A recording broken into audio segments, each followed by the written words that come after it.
작년에 인도계 이민자가 영국의 총리가 된 일이 있었습니다. 아시다시피 과거 인도는 대영 제국의 식민지로 수많은 스타일과 고난을 겪은 역사가 있죠. 처칠이 인도인 300만 명을 굶어 죽였다는 벵골 대개그는 인도 입장에선 정말 치욕스러운 일입니다. 당시 벵골의 인구는 4분의 3이 거의 굶은 상태로 살았다고 하죠. 이런 인도의 사람이 영국의 총리가 되다니. 우리나라로 따지면 한국 사람이 일본 가서 총리가 된 건데 영국 입장에선 정말 큰 사건이었습니다. 심지어 작년에는 인도가 영국의 GDP를 넘어 세계 5위로 우뚝 섰습니다. 영국은 자신들이 식민 지배를 했던 나라보다 국가 경제 순위가 밀린 거죠. 영국 국민 입장에선 자존심이 좀 상했겠네요. S&P 글로벌과 모간 스탠리는 인도가 2030년에는 일본과 독일을 제치고 미국, 중국에 이어 세계 3위 경제대국이 될 거라고 내다봤죠. 인도의 이런 성장 동력은 엄청난 인구 수에 있습니다. 올해 4월이면 인도는 중국을 제치고 세계 인구수 1위를 달성한다고 하죠. 중국 통계국에서 집계한 인구 통계를 보면 중국은 이미 2017년 이후 인구 성장세가 둔화되고 올해는 전년 대비 85만 명의 인구가 감소했습니다. 이는 중국의 전문가들의 예상보다 9에서 10년 더 빠른 인구 감소라고 하죠. 예상보다 빠른 인구 감소와 고령화, 성장 잠재력 악화로 중국 경제가 구조적 한계에 다다르다는 피크 차이나론이 힘을 받고 있습니다.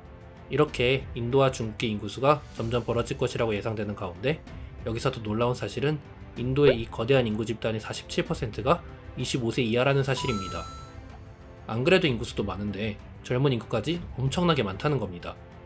최근 중국의 제로 코로나 정책과 미중 무역 갈등으로 애플, 삼성 등 글로벌 기업들이 생산기지 이전을 인도로 가속화하면서 인도가 새로운 기회의 땅이라고 불리고 있죠. 과연 인도는 투자하기 좋은 나라일까요? 그래도 인도하면 나쁜 치안과 빈부격차, 카스트 제도 같은 후진적인 요소들이 먼저 떠오르진 않으신가요? 그렇다면 오늘은 인도가 왜 기회의 땅이라고 불리는지, 얼마나 발전하고 있는지 한번 확인해 보겠습니다.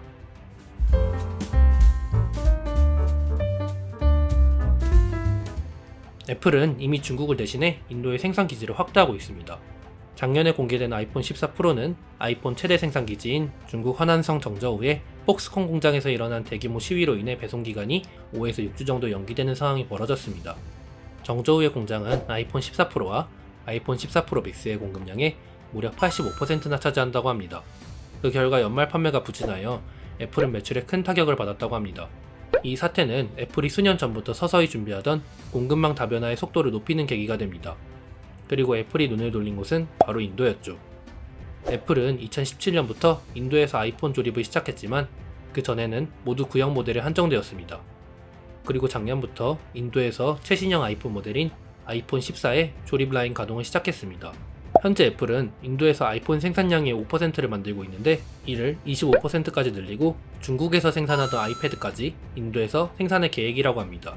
삼성전자도 인도에서 갤럭시 S23과 Z 플립, 폴더4 등 주력 스마트폰 생산을 시작했습니다. 인도는 인구가 많은 만큼 내수 시장도 커서 중국에 이어 세계 2위 스마트폰 시장을 갖고 있죠. 삼성전자는 인도 스마트폰 시장에서 중국 샤오미에 이어 19% 점유율을 가지고 있습니다. 삼성전자 노태문 사장은 갤럭시 S23 언팩 행사에서 인도는 우리가 되찾고 싶은 중요한 시장이라고 말하며 인도에서 1위를 탈환하는 게 목표라고 말하기도 했죠. 그런데 인도 정부의 목표는 세계의 단순 하청기지가 아니라 글로벌 제조업의 허브가 되는 게 목표입니다. 인도 정부는 해외 제조기업을 유치하기 위해 막대한 보조금을 지급하고 있죠. 인도는 높은 구매 잠재력, 젊은 인적 자원 등 탄탄한 내수 시장을 갖고 있으며 글로벌 기업들이 투자하고 사업하기 좋은 환경을 만들기 위해 투자 관련 인허가 절차와 기업 규제 완화, 각종 인센티브를 제공하는 등 기업에게 많은 혜택을 주고 있습니다. 올해 인도의 호재는 또 있습니다. 현재 미국과 중국 패권 전쟁으로 세계의 지정학적 지형이 많이 바뀌고 있죠. 한국 정부도 미국과 중국 사이에서 어디에 붙냐 정말 골머리가 아프잖아요.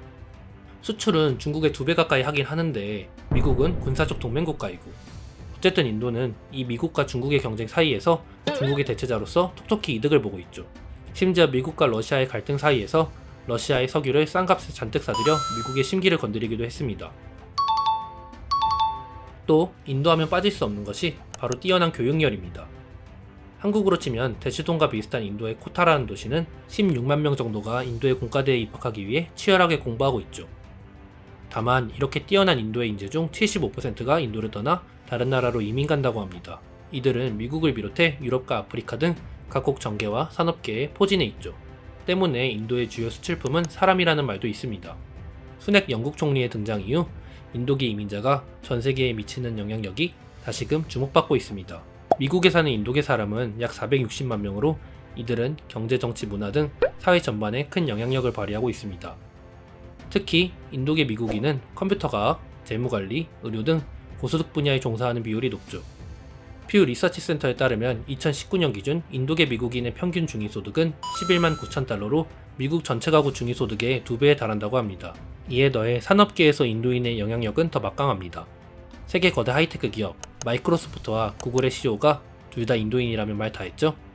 인도에서는 인도 공과대학원 IIT에 떨어지면 미국 MIT에 간다는 말이 있습니다. 그만큼 인도 14억 인구 중에서 최고 엘리트들만 갈 수 있는 곳이 바로 IIT, 인도의 공과대입니다. 인도가 이렇게 해외에서 선전한 인재가 많은 이유 중 또 다른 하나는 영어입니다. 우리가 초등학교 때부터 영어학원을 다니고 중고등학교 때 영어를 배우고 성인이 돼서 토익 공부를 해도 회화는 어렵잖아요. 하지만 인도는 영어가 공용어이기 때문에 인도의 많은 사람들이 영어를 네이티브처럼 구사할 수 있습니다. 중국이 값싼 노동력으로 승부를 보았다면 인도는 능숙한 영어와 IT 강국이라는 어드밴테이지를 앞세워 세계의 제조업 공장이 되어가고 있죠. 다만 인도 역시 적극적으로 투자하기 그리 쉬운 장소는 아닙니다. 취약한 인프라가 걸림돌이 되고 있죠. 인도에선 재판을 한 번 하면 30년은 걸린다는 말이 있습니다. 그리고 그 재판에서 이겨도 어차피 돈을 주지 않습니다.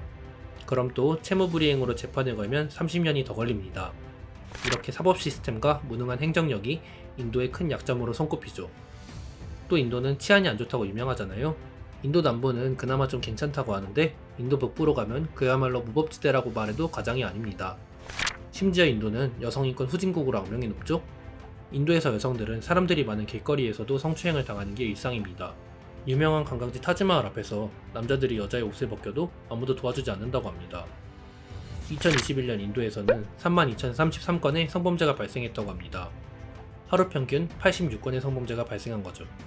심지어 한 연구에서는 인도 범죄 신고 비율이 30%이고 신고해서 경찰이 사건을 접수해주는 비율이 54%라고 합니다. 그래서 실제 범죄 중에서 단 15%만이 접수된다고 볼 수 있죠. 이렇게 보면 실제 범죄는 얼마나 많이 일어나는지 감이 안 잡힙니다. 그리고 또 하나의 문제는 바로 위생 문제입니다. 인도의 길을 가다 보면은 그렇게 똥이 많다고 하죠? 하수 처리 시설이 잘 설계되지 않아 그렇다는데 그래서 사람들은 강이나 골목에서 볼일을 많이 처리한다고 합니다. 여성의 경우 길에서 볼일을 보다가 성범죄를 당하는 일이 많다고 하네요. 이렇게 인도의 인구는 빠르게 늘고 있는데 그 뒤에 남은 사법 시스템부터 높은 운송 비용, 치안, 카스트 제도, 인프라 등이 큰 리스크로 남아 있습니다. IMF는 실제로 인구의 4분의 1이 하루에 약 3.2달러 미만으로 살고 있다고 보고했습니다. 심지어 인도 안에 수많은 종교적 갈등이 전국적으로 폭발하고 국경을 맞대고 있는 국가들과 경쟁이 심화되고 있죠. 인도는 이제 개발도상국에서 벗어나 성장이 폭발할 것처럼 보이지만 정말로 그럴지는 아직 알 수 없습니다. 과연 인도는 중국을 넘어서 세계의 새로운 공장으로 우뚝 설 수 있을까요? 아니면 무능한 정부, 지독한 빈부격차, 취약한 인프라 등으로 인해 세계의 투자자들이 다른 투자처를 찾아 눈을 돌릴까요? 인도는 아직 풀어야 할 과제가 많지만 그만큼 가능성도 무궁무진합니다. 과연 인도가 세계의 패권국으로 들어갈지 다같이 한번 지켜보도록 합시다. 이것으로 오늘의 영상 마치도록 하겠습니다. 감사합니다.